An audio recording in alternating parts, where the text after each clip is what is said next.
Hello, friends. Hello. I'm a little bit early. How are we doing? How are you faring? So, I have no idea how many days we've been holding the field of consciousness, but I know that we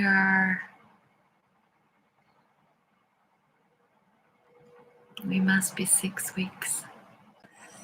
Yeah. And thank you for holding space yesterday. I am happy to be back. So, I always have a lot to talk about, so I have to be a bit quiet and see what needs to be spoken.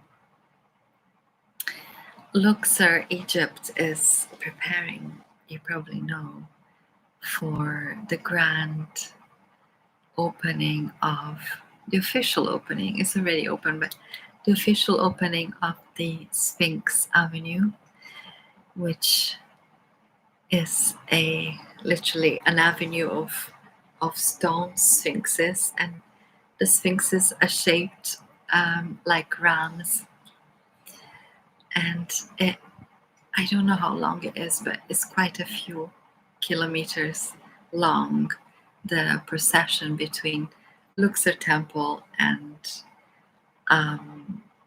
Karnak Temple. And so they're preparing it with lights. They spent the past, I don't know how, since I arrived, they've been demolishing houses that were built over the temple passage, and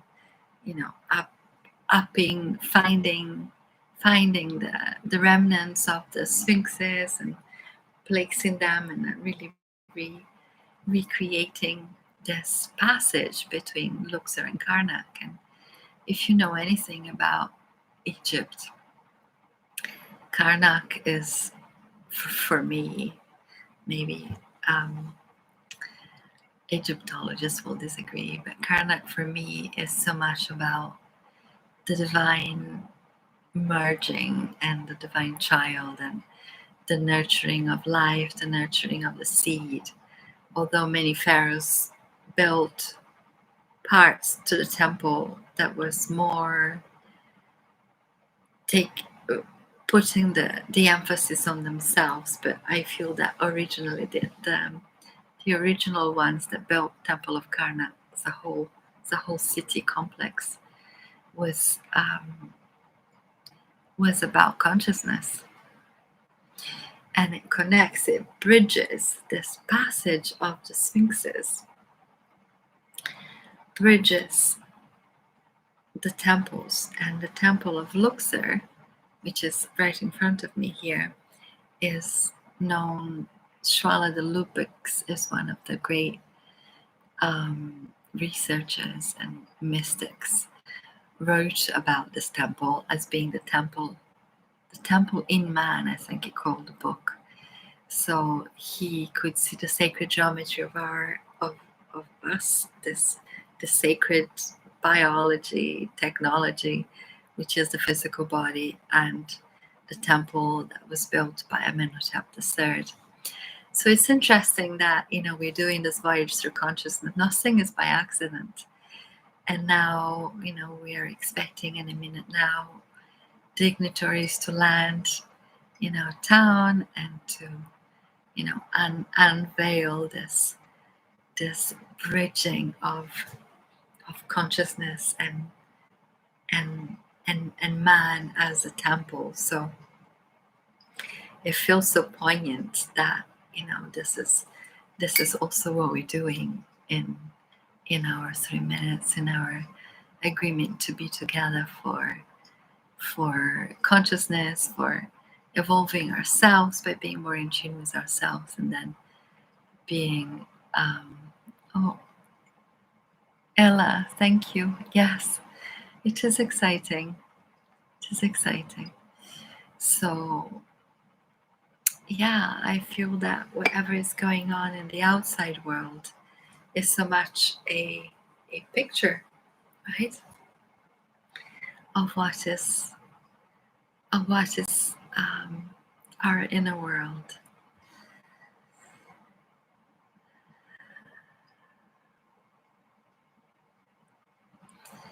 And I was listening to Pam Gregory. I think she's a great astrologer. If you don't know her, I have been listening to her for many years, and she's one of those people that it's all about evolution of consciousness and all about bringing us closer to ourselves. So she was speaking about the next eclipse, which now I forget, is it the 22nd? In 2 weeks anyway, the full moon, whenever that is. And at the end of her video, she talks about what are you becoming? What is the purpose that you've chosen for this evolutionary passage of time? This apex at the 19th. Thank you, thank you, Ella. This absolute pivotal point in our own lives. We're alive during this bridging of consciousness, when somehow man and consciousness join, a bit like that, the painting, the famous painting. So what are we choosing? What are we choosing in this moment? Are we choosing to be the teacher? Are we choosing to be the warrior that goes forward and creates change in a more constructive way? Are you choosing to be the light, just the pure high frequency that you can sustain, so that others can be attracted to you and become more of their own light? What it is that, and this is what she was saying, Pam Gregory was saying, that, so will you be proud? Will you be proud of yourself, to look back and know that during these times, this is what you chose to do. This is the aspect of yourself that you chose to bring forward. And I feel so much this is what we are being invited to do in the 3 minutes, to be so fully sensory, so in tune, and super sensory into who we truly are, that we cannot be anything else but who we truly are. So are we the caretaker, the caregiver? Are we the healer? Are we the one that is putting the foundations on for the new world? What are the roles? What are the roles, but not a role as in a play role, but the role that you are bringing from within, like from the truth of yourself, so that, as she said, can we be proud at in the next, well, some of these big alignments are going to be going on until, I think, 2044. I think this is when Pluto pass ends its full trajectory through Aquarius, and it's not even entered Aquarius, so it's going to be a big shift, a powerful new way for all of us. We can't escape it. And at the same time, some of those alignments will take between 3 to 5 years to up to 20 years.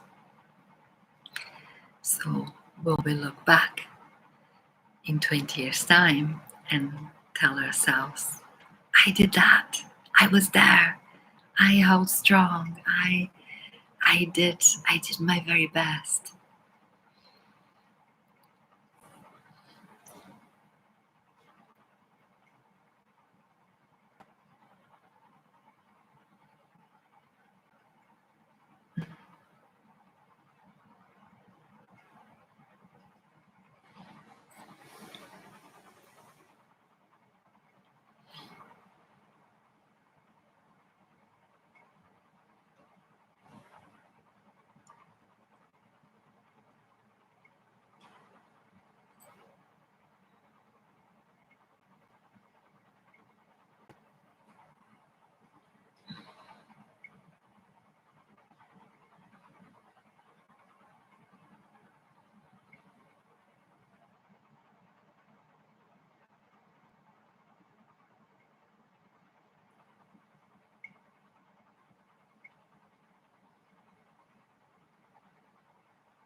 Thank you all so much for being here. Thank you for your immense heart and commitment and for showing up at this incredible moment in time for humanity and for the future generations. So much love, everyone. Thank you.